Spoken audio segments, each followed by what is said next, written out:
A prishet agjerimi, thot, nëse luan bixhoz, me ne gjithë ditën pa buk, pa ngrënë, pa pirë, dhe me shku me lujt bixhoz.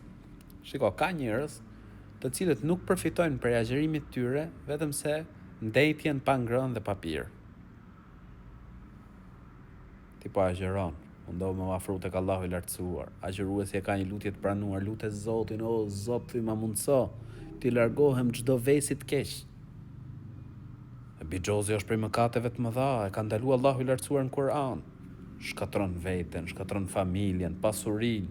Zot na ruaj. Sa njerëz kanë përfunduar rrugëve, për çfarë? Për shkak të bixhozit. E ka ndalu i madhi Zot në Kur'an. Mëkat i madh është. Kështu që ne po afrohemi tek muaji i Ramazanit. Unë i bëj thirrje çdo njeri që të reflektojë, të ndryshojë.